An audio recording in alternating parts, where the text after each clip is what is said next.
Good afternoon, everybody, and it's my job to welcome you today to day 2 of EFUF's Urban Forestry for a Resilient Future conference. The overall theme for the 3-day conference is Urban Forestry for a Resilient Future, and today we're specifically focusing in on the air we breathe and the way we feel. My name's Clive Davies. If we've not met before, I'm the coordinator of EFUF's steering group. And as part of the introduction, I would like to particularly give thanks to the organisers, particularly Manchester City of Trees project, who were due to actually hold a physical present in-person forum last year, before the COVID pandemic prevented that from happening. So this year we have moved to what we're calling an EFUF semester, a whole range of largely online events, started in March and continuing through to late May. So we're delighted that Manchester City of Trees have been able to bring forward the material that had been collected from last year into this conference. I would like also to pay tribute to 2 projects, one project and one organisation that have helped greatly this year. EFUF has a strategic relationship with the European Forest Institute. I'm very grateful to EFI for using their Zoom conferencing facility for this event. And also to the Clearinghouse project. Clearinghouse project is a Horizon 2020 EU project that is investigating urban forestry as a nature-based solution. We have an interesting and indeed, I would go further, exciting programme this afternoon, and I'm rather delighted as well that an old friend and colleague of mine, Chris Baines, has agreed to be moderator for today. So thank you very much. I'll hand over now to Chris to introduce the rest of the session and to start the webinar in properly. Good afternoon, Chris.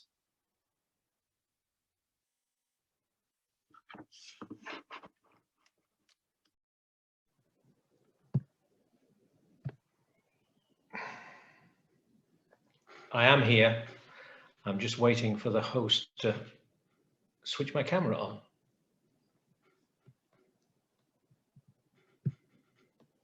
Okay, sorry. Yes, Chris Baines, I'm delighted to, Clive. I've been attending the European Forum for Urban Forestry annual gatherings for, well, most of the last 20 years. And it was a great disappointment that we weren't going to be able to meet face to face. But I think this is a really terrific alternative. And I think all of us know the world will never be the same again. But I suspect that elements of the way that we're delivering this particular this series of lectures will continue to be a feature of the way in which we work. The theme, the air we breathe and the way we feel, is very close to my heart, and it reminded me that actually almost 200 years ago, 1828, a Scottish landscape architect called John Loudon produced a plan for London in which he talked about the need to provide breathing places. So 200 years ago, just as cities were beginning to industrialize, breathing places were already on the agenda.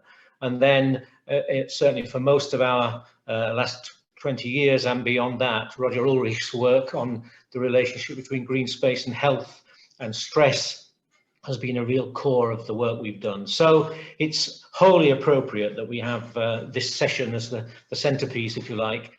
We have 4 presentations this afternoon, and all of them, I'm sure, will stimulate questions in people's minds. So could you, as soon as you think of a question, put it into the Q&A section. The chat section will be closed off, but the Q&A section, and you'll see the Q&A slot at the bottom of the screen, that is the place where you will be able to lodge your questions. We'll keep an eye on those, and then at the end of the whole session, we will raise some of those questions with the speakers. And I would just like to begin with the first of the speakers. We're going to have a break after the first three, but the first of the speakers is actually a recorded presentation. Sadly, James Levine couldn't be with us, but he's produced an extremely stimulating presentation, and I'm sure that you will enjoy that. He's a very interesting man, spent time in the Antarctic, about the most treeless place on Earth, well, the most treeless place on Earth. But essentially, he's works at the University of Birmingham as a research fellow, but he's also very involved with the Innovation Network for the transition of clean air knowledge, basically. So he's a clean air man, and his presentation I've had the pleasure of watching. So I'm sure it will be a really good start to the afternoon. If you do have technical questions, then although James isn't here, please do add them to the Q&A, and we will still be able to feed them through to him, and eventually all of the presentations will be there for people to see on the EFUF website. So there will be a way of capturing the questions and the answers from James. But over to James and his presentation.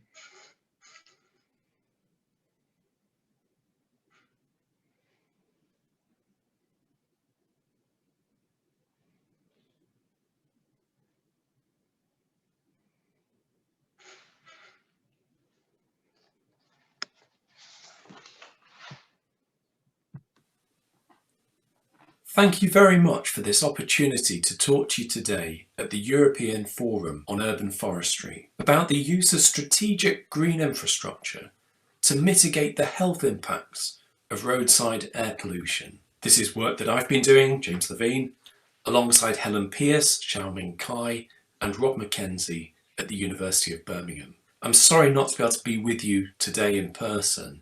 I believe Rob is also speaking in this session. Meanwhile, I leave my details up below for you to contact me after. I'll leave these up at the end of the presentation too. I'm picking my words quite carefully in the title here to refer to the strategic use of green infrastructure, not urban greening at large, to mitigate the health impacts of air pollution. This isn't about removing the pollution per se, but reducing its health impact and focusing on the roadside environment. And with that, I'm going to introduce to you our prototype software, the Green Infrastructure for Roadside Air Quality Platform. This is free web-based software enabling you to estimate the site-specific changes in exposure to road transport pollution as a result of introducing a proposed green or grey infrastructure barrier in a specific location. But first, a bit of background. I wanted to at least make brief mention of the further benefits of green infrastructure at large for urban air quality besides this strategic use of vegetation at the roadside. If we look at a map of air quality, in this case provided by DEFRA, the colours indicating the annual mean concentrations of nitrogen dioxide, NO2, across Greater London, you can pick out some key features, such as the elevated concentrations in the turquoise colour, picking out much of the circular motorway, the M25. You can see that the concentrations are greatest in the centre of London. We can pick out other large-scale features, such as elevated concentrations around Heathrow Airport, and noticeably lower concentrations in this region, close to Twickenham. Now, if we zoom in on that region of slightly better air quality broadly corresponds to Richmond Park. But as is going to be something of a theme in this presentation, we've got to be careful about what we attribute that cleaner air to. If we take a cross-section through a city, we've got buildings, and between those buildings, streets carrying vehicles that include polluting vehicles. As they emit pollutants, those pollutants gradually disperse, contributing to the urban background air pollution. But when we have urban green space taking the place of some of those streets and vehicles with them, we have a space that's free of emissions. And this is why when we look down from above, we see an area of somewhat cleaner air still impacted by the urban background air pollution, but less affected by direct emissions. Now, this is really valuable because those urban green spaces are creating cleaner areas for recreation and active travel. And if we're thoughtful, ambitious, and create attractive urban green spaces that link up throughout a city, creating corridors for active travel, perhaps we can start encouraging some people to opt for active travel over the use of their cars. In that sense, it might contribute to a reduction in the emissions of pollutants from polluting vehicles. But why are we concentrating on the roadside in this presentation? Because road transport is the main source of urban outdoor air pollution in the UK, and it's most concentrated close to its source, in other words, at the roadside. As we seek to improve urban air quality, the best way to do so is by reducing the emissions of pollutants at source. We're primarily concerned with emissions of nitrogen dioxide, NO2, for which I showed you a plot just now from DEFRA in the vicinity of Greater London, and fine particulate matter, or PM2.5.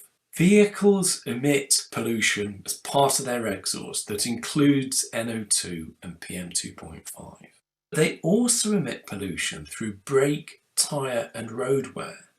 These are further emissions of this fine particulate matter, PM2.5. So as we move to electric vehicles that remove the exhaust component, we're still left with PM2.5 from non-exhaust sources. So-called zero-emission electric vehicles still emit PM2.5 from brake, tyre and road wear. This brings us back to the notion that urban planning has a major role to play in improving urban air quality. Reducing emissions means reducing vehicle use as well as the emissions per vehicle. Meanwhile, we identify a complementary role for green infrastructure, as we can also reduce the health impacts of those emissions by reducing the public's exposure to them. In particular, I'm going to talk about the use of hedges to this end. When it comes to the impacts of vegetation on air quality, you'd be forgiven for thinking there've been a mixture of messages. Nationally, the deposition of some pollutants to vegetation saves the UK around £1 billion per year in health damage costs avoided. So this is a great benefit, but this large number of £1 billion per year should be put in the context of an estimated £23 billion per year total cost posed by outdoor air pollution. The deposition of pollution to vegetation is saving the UK a few percent, perhaps 5% of total health costs. So although I'm not comparing like with like here, comparing an estimate from the Office for National Statistics with an estimate from the Royal College of Physicians, already we should start thinking about the deposition of pollution perhaps being responsible for the removal of 5% of air pollution in the UK. And it shouldn't come as too much of a surprise that in DEFRA's Air Quality Expert Group's recent review of the impacts of vegetation on urban air pollution, they conclude that vegetation at the scale of realistic urban planting schemes removes very little pollution. What's more interesting, though, is that the same review identifies that vegetation barriers can as much as halve people's exposure at the roadside in their immediate way to proximate vehicular emissions, only not as a result of the deposition, removal or filtering of pollution. That mechanism, whilst of benefit because it can only be a good thing to remove pollution from the air, can be thought of as a muted benefit in the background, superimposed by other larger effects of vegetation. We're talking about the impacts of vegetation on the flow of air, and there's a very nice review by Baddock et al. Of urban vegetation in air quality management, noting that the impact of the urban structure that includes green infrastructure on airflow and pollution dispersion is still not sufficiently applied in urban planning and decision making. In the simplest case, free from other obstacles in the vicinity, if the wind's blowing from vehicles towards people, so from the left-hand side to the right-hand side in this figure, then introducing a barrier at the roadside between the two forces polluted air up and over the barrier, over people in the barrier's immediate way, and extends the distance that that polluted air must travel to people further downwind, with a larger fraction of that polluted air forced to travel along the longer blue pathway compared to the shorter dotted orange one. The further that air must travel between the source of pollution and receptors of that pollution, i.e. people, the greater the mixing of that air, that very polluted air parcel beginning its journey at the exhaust pipe or those points of friction between brakes and wheels, wheels and road, and cleaner surrounding air. So that mixing equates to a dilution and a reduction in the concentrations of pollutants in the air at point of exposure. So vegetation barriers alter the flow of polluted air, its mixing with cleaner surrounding air, and thereby its local distribution. Now, as changing its distribution suggests, this will create regions of somewhat lower pollutant concentrations, but also regions of somewhat higher pollutant concentrations. Typically, we'd expect an increase in concentrations immediately upwind of the barrier due to blocking, a decrease in pollutant concentrations in the immediate wake, where the air forced over the barrier creates a vortex, a region of overturning air that's partially isolated from the polluted air forced around it, and a smaller decrease further downwind due to that lengthened source receptor pathway. But this simple picture rarely applies to urban roadside environments. Buildings create vortices, whether it's downwind, forcing the air to take a different path, creating a region in which air is overturning and people in that region may or may not see a benefit, or downwind, where buildings create vortices in their immediate wake, just like the vegetation barrier, potentially trapping pollution and altering the wind direction at the level of pedestrians and cyclists. Note that in this example, the wind direction above the buildings is still blowing from left to right, but at the level of people at the base of the street, the direction of airflow is reversed from right to left on the left-hand side.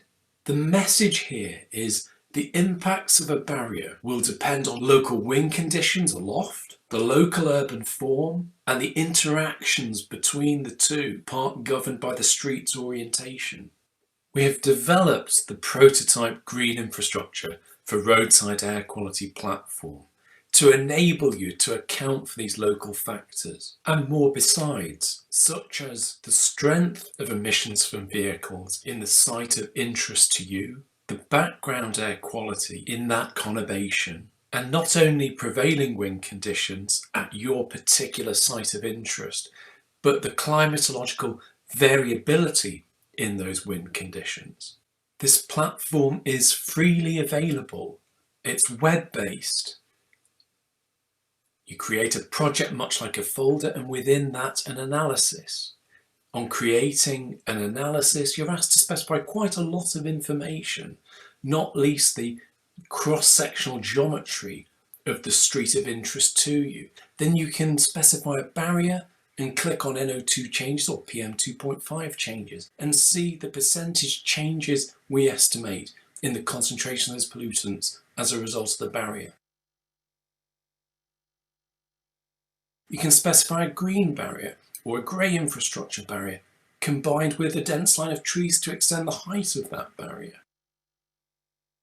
The idea is that this software makes it straightforward for you to iterate on what you propose in pursuit of the desired air quality outcomes, starting from which people, where within the street are you seeking to protect from proximate vehicular emissions, within the constraints of the site. It is prototype software. We will need to refine it. But it is open source and we've co-designed it with practitioners. We're most grateful not only to the Natural Environment Research Council for funding the development of this software through 3 consecutive innovation grants, but to organisations including Transport for London, the Greater London Authority, Birmingham City Council, AEA Ricardo, and smaller councils such as Southwark and Cambridge City Council for their help in scoping, co-designing and user testing the software. Special thanks must go to Wild Ilk Design Studio. We contracted them to develop the user interface, but they went the extra mile in helping us in not only developing the user interface to our brief, but helping us to develop that brief in the first place. And then they more than delivered on it. The simple air quality code underpinning this prototype software, meanwhile, was developed at the University of Birmingham, and we've performed some first tests of its performance, starting with its ability to estimate annual mean concentrations of nitrogen dioxide and fine particulate matter at the DEFRA site on Marylebone Road, London, pictured here on the left-hand side.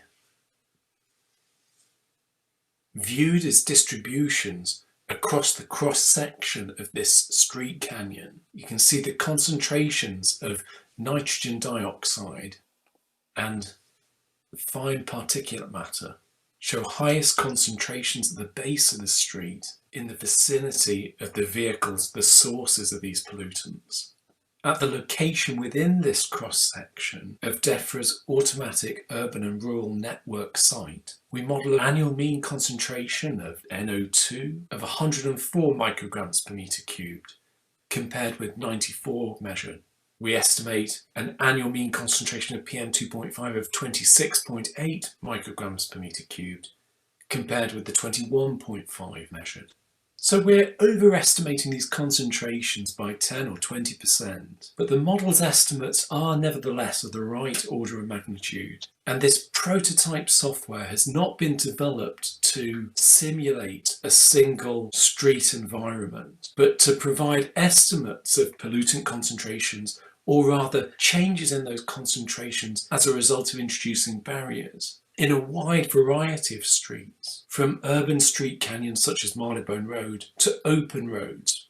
Gromker et al. Performed a wind tunnel simulation of a street canyon in which they introduced roadside barriers, pictured here and here, and measured the impacts of those barriers on the distribution of simulated pollution.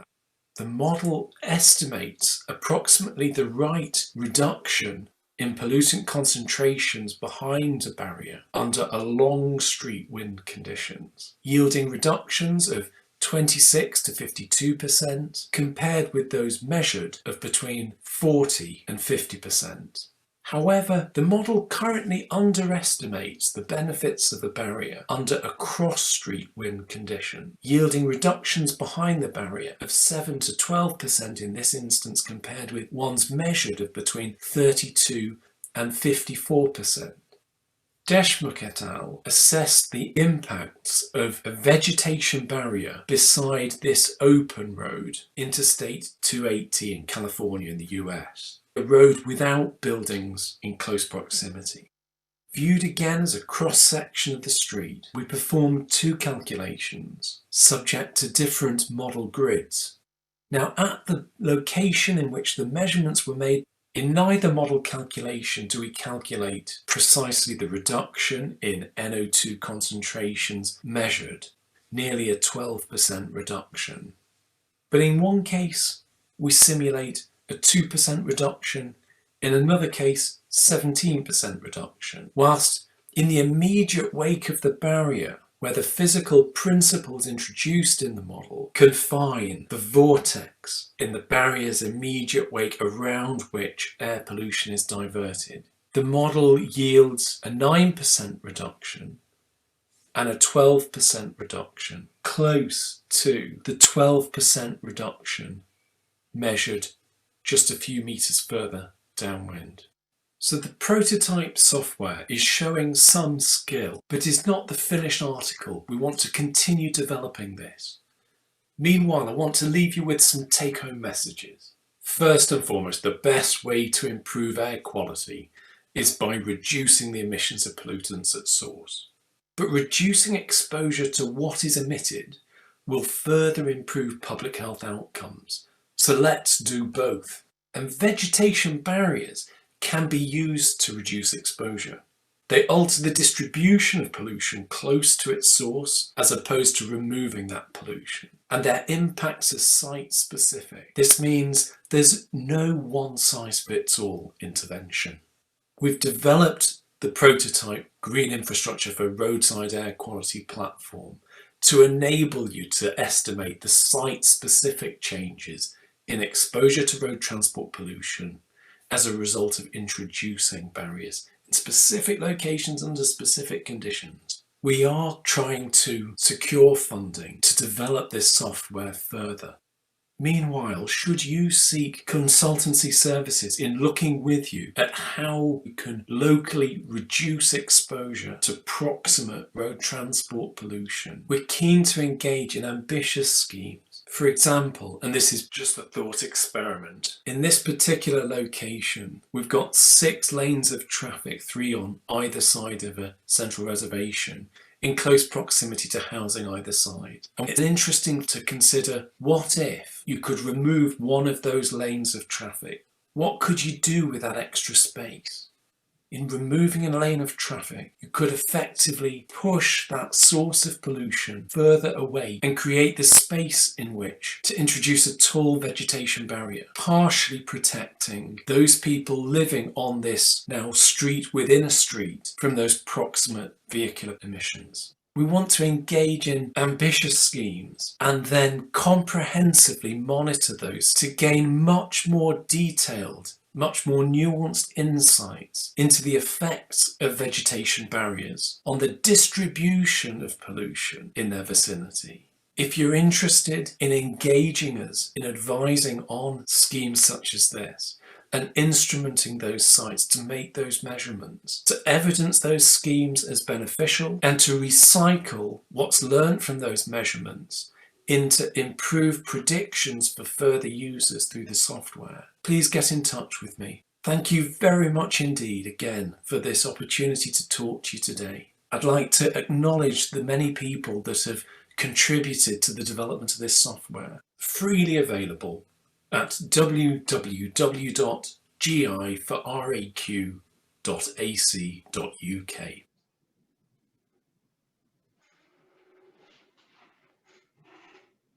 Excellent. Well, he's not here to thank personally, but I think you would have to agree that that was a pretty impressive beginning to the afternoon. Can I just remind you that it is possible to lodge your questions in the Q&A box. Can you keep them brief, of course? Add your name so we know who the questions come from and your designation if possible. And in addition, if you could just make it clear who you're asking the question of. And our last speaker for the afternoon, Rob, works in the same institution as Birmingham University, so he may very well be able to answer some of the questions to James during this afternoon's session, but otherwise we will endeavour to get answers directly from James. And so gratifying to see a presentation that emphasises the importance of the non-tree element in the urban forest. It's something that has been a theme over the last 20 years, that this is not just about trees in towns, and that's certainly true for nature conservation, but here is very clear evidence of how important the shrub layer is in terms of air quality as well.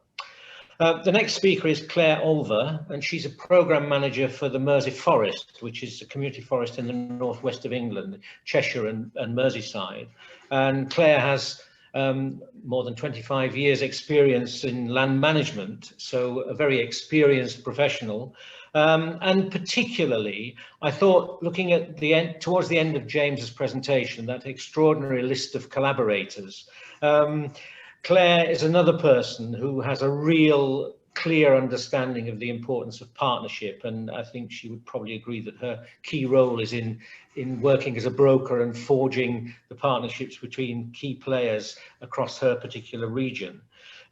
She runs a number of projects, but those of you who are in the UK listening to this will know that almost the most common phrase in the English language for the last 12 months of COVID has been the National Health Service.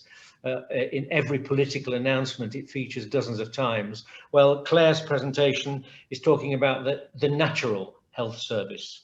Not quite the same thing, but I think the one that we believe in equally passionately in this audience, at least. So, Claire, we look forward to hearing what you have to say. Oh, lovely. Thank you very much. And it was great hearing from James before. So, as Chris said, I'm going to talk about the natural health service. And I suppose I'm going to start by posing a question. Why should a community forest, of which Mersey Forest is one, be interested in the health of our population? So, as I mentioned, the Mersey Forest, we're one of England's community forests. And for those of us who are not in the UK at the moment, the circle there shows where we are. We're based in the northwest of England, and around the country there are 9 other community forests. So what is a community forest? What do community forests do? I think on a European Forum for Urban Forestry, I think you'd be very pleased to know that we believe that we're making places better with trees. We are based around the country in places where the need is greatest. We believe that more trees, more accessible woodlands create a healthier, more livable and more economically rewarding place. And we believe that we have places where people can enjoy and spend time. So the forest boundaries really clearly defined the areas of need. And that enables us to have a place where we can engage with our community, with our partners. And also it's really important to enable to target resources to show the clear boundary of where resources are needed to make a difference. We're a community forest, and the big emphasis is around the word community. So we connect people and place. We think that by connecting with the place we're making, it provides us a great sense of purpose and brings communities together. And then finally, I think it's really important to say that community forests are not wall-to-wall woodlands. They are a mosaic of habitats at a landscape scale area. So we work at many different scales. So sometimes we're creating woodlands that are many hectares in size. Other times we work with schools and increase the number of trees within school grounds, working with the pupils to plant the trees. So we range from very small projects all the way up to really large schemes, nearly 200 hectares as one of the largest across the community forests in this planting season. So what about the Mersey Forest? Well, like I just said, we have a boundary, and you can see on the screen there where we're based in northwest England. We cover the local authority areas, the local council, local government areas in the northwest, with Liverpool, the city just north of the Mersey, and Chester, a city just to the south. I think it's really important to say that we have a plan, and the plan for us is really important. It's a government approved plan. It's a long-term plan for regeneration, and most importantly, it's embedded within the English planning framework, which gives, if you like, teeth within policy in order to direct the investment. So there is the image on the right of the screen of the front cover of our plan, and it is a pictorial image of the area which we cover, including the Liver building in Liverpool and the other landmarks around the Mersey Forest. Not only do we have a plan, we also have a partnership, and that's really important for us. We have a growing partnership. In fact, we've just included Wirral and Cheshire East have joined the partnership. So we have a partnership of local councils with a strong legal agreement, as well as members of the English environment body as well, DEFRA. So that's a legal agreement. However, our definition of partner is anyone who wants to play. So we work with all sorts of people across different sectors, from landowners to hospitals to businesses. And why do we do this? We do this to transform places. So I moved up to the northwest just over 30 years ago, and I moved into the private sector. And one of the first places I went to is a town called St. Helens, which is famous for glass making. And in order to make the glass, they had to extract the sand beneath it to make the glass. And then it's also an area of coal mining. So this left huge areas of derelict land. And over time, the trees have been planted and nature has started to take over. And I think you can see the shot below taken from a drone of one of those sites. It's a really popular site, and it's a really large area just to the south of the town centre. And across the whole of St Helens, it is completely transformed. It's almost, from my perspective, looking back over 30 years, unrecognisable to the place I moved to when I came up here. So it was interesting that their economic strategy has recently been called Town in the Forest. It would never have been the case all those years ago. So we do have a large population living in the Mersey Forest, nearly 2 million people. Very urban area, but also it's got some large areas of rural land between the major towns and cities. And we transform places with people and trees. So we wouldn't, as I said before, we're a community forest and we work with people, engaging with people. We have a team based in our office who are, well, not at the moment because we're all working from home, but we do have a team of people who are put in place by the Mersey Forest Partnership to coordinate activity, to work with communities supported by the partnership, and we work to transform places and lives in a really targeted area. So we've been around for over 25 years, and in that time we've planted hectares of woodland, so over 3,000, doubled woodland cover. It was very, very low to start with, and there's still a long way to go. Transformed land, but I think for me one of the best stats, one of the best metrics is that we've planted 20 trees for every single child born since 1994 when the forest plan was approved within the Mersey Forest, and we're carrying on planting trees. So the stats are great. I think the big difference is ultimately really for me about making a difference to people's lives. And one of those ways of making a difference to people's lives is about our well-being, how we feel, and James talked so eloquently before about the air that we breathe and how we feel within ourselves. And we know intrinsically that the natural environment is good for us. I think our forest plan demands that we do more. And that's the answer to the question, why are we interested in the health of our well-being? Because it's within our forest plan and it's something we really believe in. We think we talk about our 4 steps to well-being within the forest. And as we go up the steps, the number of people gets smaller, but I think you can understand if I explain a bit about why we talk about our 4 steps. So first of all, we're talking about safeguarding and enhancing our natural environment, and that makes absolute sense. Then the next bit is about encouraging people to be more active and more often, so getting people out, less sedentary behaviour. And that's about population approach, so that's looking at how we can open up our woodlands, how we can plant community woodlands, how we can plant areas where people are able to get out and about, how we connect those places together without getting in the cars, by active travel, so that we can become fit and well and keep ourselves well. And then a little bit more about how, following on from James, about the benefits, so recognising the benefits that green space provides. And that's sort of being really aware of the fact that green infrastructure helps to mitigate against the air pollution, about keeping us cool in the hot summer. And then finally, what I want to really talk about today is about how the Natural Health Service uses the natural environment, particularly to reduce health inequalities. And so that's for quite a small number of people in comparison to getting more people more active more often, the population level. So I talked about intrinsically knowing that the natural environment is good for us, but there's absolutely loads and loads of evidence about it. And on the screen you can see a lovely graphic talking about some of the key things, but we know that spending time in green space increases physical activity. It improves our health, independent of any other socioeconomic factors, such as wealth. So that's a really key stat.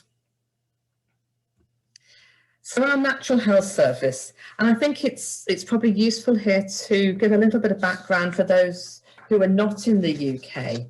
And Chris said before that we'd heard an awful lot about the National Health Service, and my goodness, over the last year or so, we needed it. So the thing about the National Health Service, it's free at the point of use. So I suppose the question is, why do we need a Natural Health Service? And pandemic aside, I say that in the UK, we'd still face a huge health problem as a society. And I think in terms of the funding, we are looking and we are struggling to fund it. And because of the evidence I just mentioned, there is really a strong role that the natural environment can help keep us well and keep us safe. So I believe that the Natural Health Service can help people to stay healthier for longer, recover from conditions quicker, and relapse less often. So that's sort of the following on the theme about making us more resilient. And more important, I think we can help to reduce the pressure on frontline health services in areas of greatest need. So we have the Natural Health Service, where we use the natural environment as a health asset. It's targeted at areas of greatest need, and you can see on the screen here, we've got the darkest red colours of the areas of greatest need in terms of deprivation. We offer between an 8 and 12-week programme of activity, and I think it's a little bit simplistic to talk about a dose of nature, but it sort of helps to get the idea. I'm going to talk about the products in a minute, and also about our long-term partnership with the universities. So we've been running the Natural Health Service for over 6 years, and during that time we've had over 4,000 people through the programme.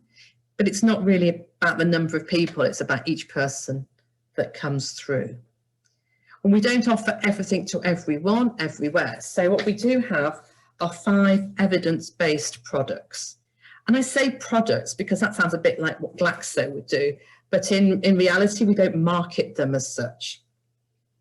So the evidence-based products have been developed over the years, and this is how we measure what we're doing. So we have health walks, we have horticultural therapy, bushcraft and forest school, mindful contact with nature, and healthy conservation. And including that, we have Green Gym, and I know that going to be a talk about Green Gym following this from Dom. So we have these activities, and but I would say we don't market them as such. What we do, we wouldn't talk about a health walk because that sounds very, very quite sort of bossy, and I think quite middle class, and might not be the right sort of approach that someone who's really struggling to get out of bed in the morning needs. So we might talk about walks with your camera if we're working with someone in areas of who's struggling. So that's one of the ways that we might market. Again, we wouldn't call it horticultural therapy, we would call it gardening for all. So that's very much how we have our products, and again they're targeted, so it's not open, they're open to people who are needing it most, so they are free at the point of use as well. So our programme design, we have, it's quite interesting because we have a huge demand at the moment as we're coming out of lockdown here. Everybody is really interested in seeing how the programme can get up and running again. We haven't stopped over the last year or so. We have been supporting participants using the natural environment, but more in a virtual way. So in terms of delivering the programme, we have a number of different funding streams. I think there's about 5 at the moment across the whole of the Mersey Forest, which makes it interesting to manage. So we have some social prescribing, we have some from a health background, have some lottery. So different funders, all with a slightly different take on things. And in terms of actually how we manage the programme itself, first of all, we look where the need is, identify what the barriers are, and I spend my time trying to take away the barriers. working with fantastic delivery partners, and I'll show some of them in a minute. So we work with local community partners, and we don't helicopter people in. The social aspect of these activities is absolutely key, to a chance for people, and even more so, I think, now following lockdown. I never start a programme without knowing where we can signpost people to after their 8 to 12 weeks is finished. So that for me is really, really important. So that's where we link with the local Friends of the Woodlands, volunteering groups, and also with skills and development. So we have some programmes going on in Liverpool, and they link with the local horticulture and agricultural land-based college in order to then, the next step is, if they're interested, is to signpost to further training. And we've had some fantastic stories over the time where people have got jobs as a result of it. So we've got a big job on our hands, just getting everything up and running again. In fact, just before I came on to speak, there was somebody asking about, you know, where we've got activities in the local town and how can we signpost people on. And I talked before about some brilliant delivery partners. This is just within one element of the whole programme. This is within Cheshire, and we have a range from delivery partners who are small businesses, community investment interest companies, local governments, charitable organisations. So you can see a list of them down there. And then in the middle is a list of the products that are delivered.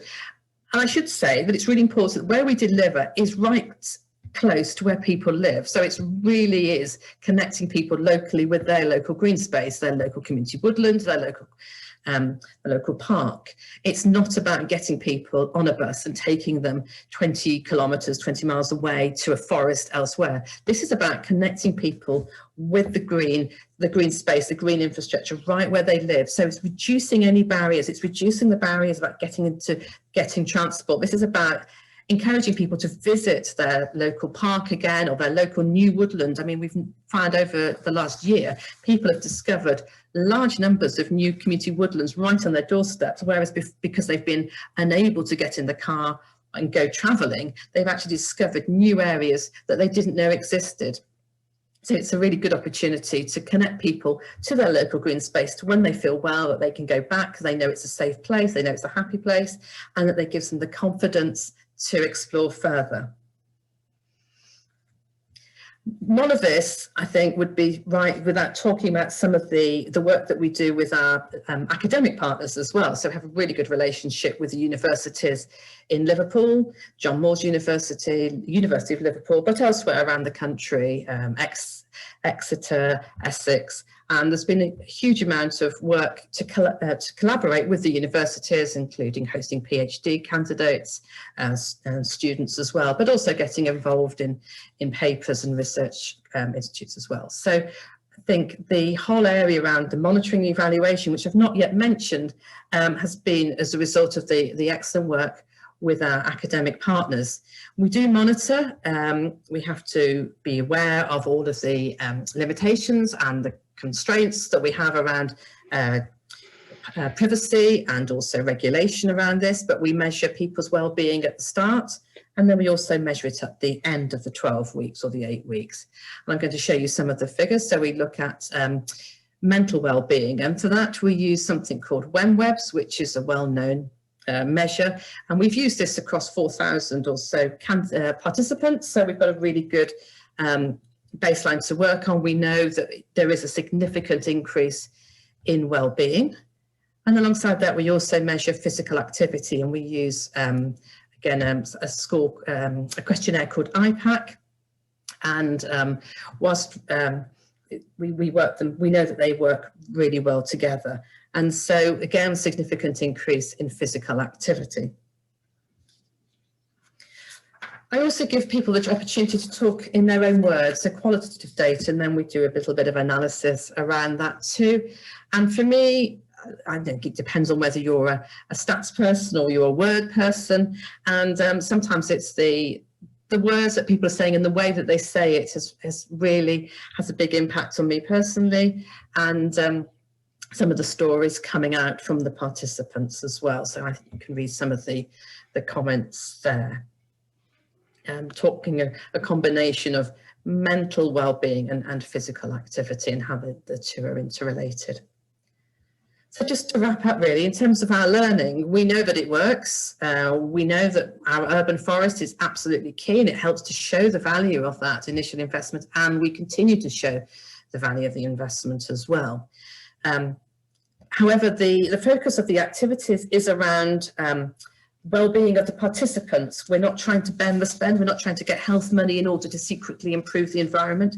We know that the people who are coming along with us, they are our main focus. And in doing so, we have to treat them with respect, and that particularly is important around gathering the evidence. We've changed, we've adapted as we've gone along. I've been very open about our learning and been happy to share it. And sometimes we don't always get it right. So in forestry, we talk about right tree, right place, and that's the same with the Natural Health Service. It's important to get the right activity in the right place with the right demographic, and then it really works. I have to say that our community forests are, with the wide variety of habitats within it, are our greatest assets as well. We have great partners, a fantastic team. We have a business plan. We have really clear direction of travel. We are positive, so really positive, that we can contribute to the pressing need to keep people happy and healthy. And I think, as we'll all agree, in England at the moment, it's one of our greatest challenges. And so I think possibly that whilst being positive and hopeful isn't necessarily a strategy, it's a really great tactic. So I'd say we want to continue to develop the Natural Health Service. We want to continue to develop the products that they're effective and efficient, but most of all, we want to keep our communities well. That's the end. Thank you, Claire. We're going to move straight on. That was extremely interesting, as I knew it would be. And Claire talked about it, a lot of it being intrinsically known by us, but it's so good to have practical evidence and the research and the measurement. One of the schemes that Claire mentioned was the Green Gym. And Dominic Hall's the next speaker. He's going to talk specifically about that. And I think one of the big breakthroughs in the last few years in the UK was when we moved from that intrinsic idea that being outside in nature is good for you, to actually seeing the medical profession beginning to actually prescribe that as a suitable treatment for people who had stress-related illnesses and other illnesses. But I don't want to steal Dominic's thunder.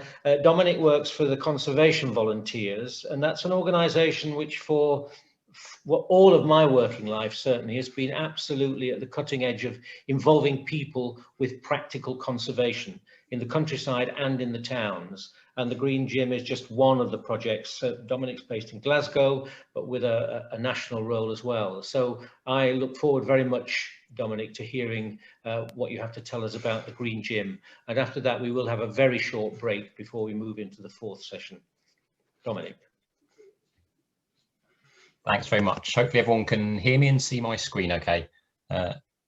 So yeah, as I think I'm gonna, well, hopefully not repeat, but follow on a lot from a lot of the things Claire said, because she's already mentioned that the Green Gym programme, which I'm going to talk about, is part of the Mersey Forest Partnership, and we deliver programmes as part of that, and we deliver this programme elsewhere, well, all across the UK.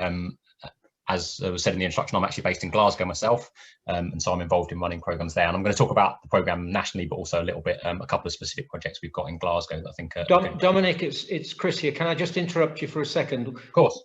We can't see your screen. It suddenly shrank to a very narrow vertical line. So. All right, no problem. Give me 2 seconds. I'll try and reshare it. Thank you.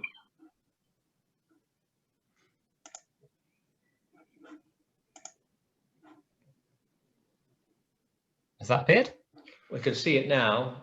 Let's hope it doesn't disappear again. Okay. Perfect. Just give me a shout if it doesn't. Fingers crossed. Yeah. No problem. Thanks. Yeah. So I work for an organisation called TCV, the Conservation Volunteers. We're a UK-wide charity, and we've been going since, well, just over 60 years now. We just had our 60th birthday a couple of years ago. And in many ways, what we do hasn't really changed, because it's all about connecting people to green spaces and getting them actively involved. And that overlaps a lot with a lot of the stuff Claire was talking about, because it's always really been about the multiple benefits that has. Some of it is about the green spaces themselves and improving those for nature and obviously for climate change as well. But also it's a lot about the individual benefits that participants and volunteers get. And of course, then the wider community benefits that are created through that by getting other people in the community, as well as just the volunteers themselves, out into those green spaces to get involved as well. So that's what we've always done, really, but it's become more and more explicit over the years, and we focus more and more on these multiple benefits. And I guess briefly to talk about, the two presentations that came before sort of tie a lot of that together, because one of the challenges I think we've always seen, and I think the other speakers have both alluded to already, is that sometimes these things are seen in a box. Either we're doing a project about air pollution, or we're doing a project about health and well-being, or we're doing a project about forestry or climate change. And these projects sit very much across all of those things. And that's something that at TCV, and particularly with the Green Gym program, we're really, really keen to focus on. Because although it may be a health program for the participants, they're also producing green spaces which can have an impact on climate change. They could well be planting hedges like the ones mentioned in the first talk there, that are reducing air pollution in a school, for example. So we really need to see these sort of multiple cross benefits between these projects, because that's where the real strength lies. So out of that traditional volunteering background over the 60 years, 20 years ago, we introduced this program called the Green Gym. And it's a very simple idea. Essentially, people who are getting out and walking in nature, why not do something useful at the same time to help look after the places where they're walking, the green spaces where they love to visit. And that idea was developed between TCV, or BTCV as we were at the time, and the Dr. William Bird, who some of you might be familiar with, because he's very active in terms of these kind of wider health benefits of all these kinds of volunteering and physical activity programs. So over the years, the Green Gym program's developed, and we have over 100 across the country, often just as Claire's demonstrated, like working in partnership with other organisations, as well as delivering green gyms ourselves, trying to support people to do them, community groups or community settings to set up their own as well. So the very basic idea is what it says on the screen, really: group-based physical activity with a purpose. And there's a few key elements to that short statement there. We know very well, and I'm sure everyone else does, that a lot of these activities are as much to do with the social interaction as they are anything else. So the well-being benefits come a lot from the fact that we do often get a lot of people coming explicitly because they're quite isolated socially. They might not have that daily interaction with other people. So they get that through the Green Gym experience of being able to meet other people in their area. They're doing physical activity. Well, we know that's good for our physical health, but also very, very good for our mental health as well. And a purpose is really important. You could just turn up, you could go to a gym and lift weights, and there's nothing wrong with that. There's nothing wrong with running on a running machine, but there's something you get extra from working with others to do something with a purpose and feeling like you're making a big difference to your local community. And again, something Claire touched on briefly in her presentation. I think she said we don't talk about health walks because that feels like we're sort of preaching to people about the health benefits. Very similarly here, many people who come along to join a Green Gym, it's the community element that they want. It's feeling like they're doing something useful for their community. The fact they get health benefits is almost a side effect, or an added bonus, really. So you could say this for any volunteering programs, they all have health benefits, absolutely. But with the Green Gym specifically, we try to structure that a little bit more. So we think about making it accessible to people who might have health issues. We think a little bit about how we do this with all volunteering, but that meet and greet, that safety talk. Also thinking about a warm-up, whether that's explicitly a physical activity to warm up, or just thinking about how we grade the activities through these sessions to make sure that people warm up gently, and there are different activities appropriate for different health levels. So there's something about planning these volunteering sessions specifically to have that health benefit, although, as I said, it's still very much about doing the activity and getting people involved and getting them connected. I'm just going to quickly, hopefully this will work, show you a short little video which probably tells this story a lot better than I can. So I'll put it on, and people please shout if they can't see it.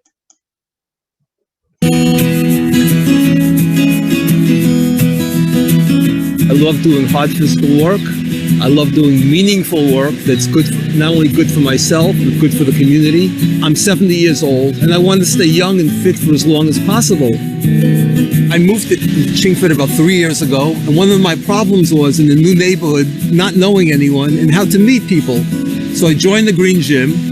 And the next thing I know, I'm meeting people. I'm working alongside some elderly people, some middle-aged people, some kids 21, 22, 23 years old, and people of different races, different religions, different ethnic groups, different, financial situations. It doesn't matter, but we're all together.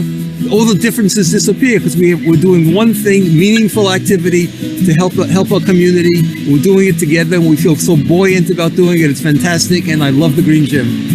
When you have a good park, families come and they bring the children there, and it helps the whole community. And I feel I'm a part of that, and it makes me proud. We are TCV, the community volunteering charity. Our vision is to create healthier and happier communities for everyone. We connect people and green spaces to deliver lasting outcomes for both. Through the work of TCV, people improve their physical and mental health and well-being by being outdoors, active and connected with others.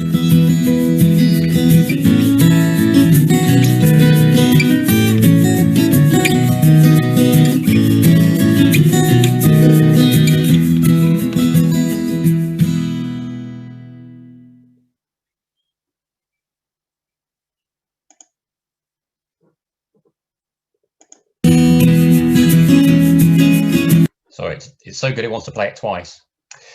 So it perhaps shouldn't be a surprise that this works. And I think, yeah, the participants speaking for themselves, they really told the story that I'm saying. It's not, yes, it's about physical activity, but it's about feeling useful in your community. It's about meeting other people. And if you think about it just on an evolutionary basis, like people are outdoor creatures and pack animals. So it's not really surprising that getting together and doing things in groups in the outdoors feels good to us. And, in terms of evolutionary time, the amount of time we spent, in factories or sat at desks is a very, very small part of our existence. So I think there's something very fundamental about this health and wellbeing benefit that we get from reconnecting to that. Again, just another model that people might well be familiar with. This is a New Economics Foundation developed model called the 5 Ways to Wellbeing. And we use this quite a lot and quite explicitly in some of our programs, especially those that are focused a bit more on mental health. People will recognize some of these things. Learning is good for you, being physically active, obviously. Taking notice is essentially mindfulness, really, by another name. Doing something useful, giving back to the community and connecting to people around you. So these are all, categories that have been proven to be good for your health and well-being, and all of those happen through the Green Gym or any of the other kind of health activities like Claire was talking about as well. I won't go to these into huge detail, but just like the evidence that Claire gave, there's a lot of evidence both for wider programs and specifically around the Green Gym about the improvements for mental health in this case, but also about physical health, obviously, and also about the sort of reduction in isolation that people get from being involved.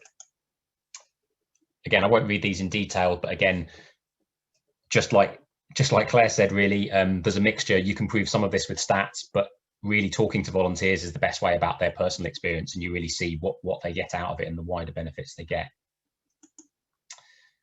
Very similar graph to the one that Claire showed, so there must be something going on here. This seems to be quite consistent, the results. Again, we use very similar ONS wellbeing. We use the WenWeb surveys again that Claire referenced as well.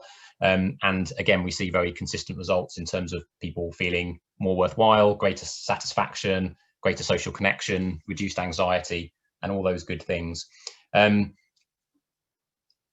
of the things, referring back to Claire's statement on natural health service, it's a phrase we use up here as well. And really if you were to try to encapsulate something in a pill that had all these benefits, you would be really onto a money spinner. It's quite difficult generating the money the other way around for something that's actually naturally available and free for everybody. So yeah, up in Scotland, we also have a program called Our Natural Health Service, very similar. And I just thought I'd talk very briefly about one of the projects as part of that. Obviously, this has got a strong forestry link. So the photo actually wouldn't be obvious to most people, but this is actually on a hospital green space in Scotland, in Ayrshire. And the reason I wanted to give it as an example, I think it's a good example again of those interactions between these different benefits. So there's been a program up in Scotland looking at hospital green spaces for a number of years now, and there's a number of flagship projects, the one in Ayr being one of them, which is has done quite substantial work on improving the infrastructure. The NHS owns a huge amounts of estate, and they started looking at how they could use those sites more effectively for the local community, for patients. And this, in the one in the picture with this wildflower meadow and behind it, there's a beautiful woodland area, is all on the hospital site, available for staff to use at lunchtimes, available for patients. And we've developed that in further now by doing green gyms on the site, working especially on that site, particularly with cardiac and pulmonary patients as part of their rehab. And again, that's just another good example of where you're getting these sort of multiple benefits for health, and obviously for nature and wildlife in a woodland setting. So brief run through there. Hopefully that gives people again another idea of the way that all these programs interlink and provide these wider health benefits through green space and through volunteering. And yeah, I'll look forward to taking any questions people have got later on.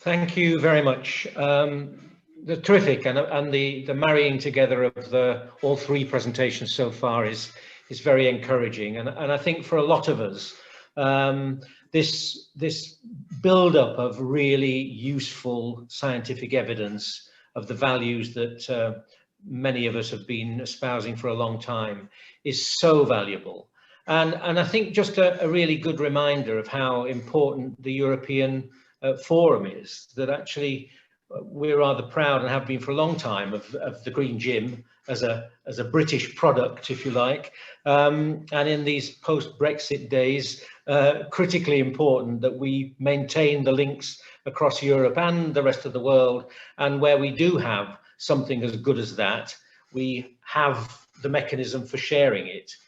So I hope that you've all found those first three presentations really useful. A reminder that if you have questions for any of the speakers, please put them on the Q&A box so that we can actually gather them together, and make sure that you just make a note of who they're addressed to and who you are representing, if you're representing anyone in particular. We're going to have a very short break now. We're running slightly late. Can I ask you to be back in time for Rob's presentation, and I suggest that we reconvene at 10 past the hour. Thank you.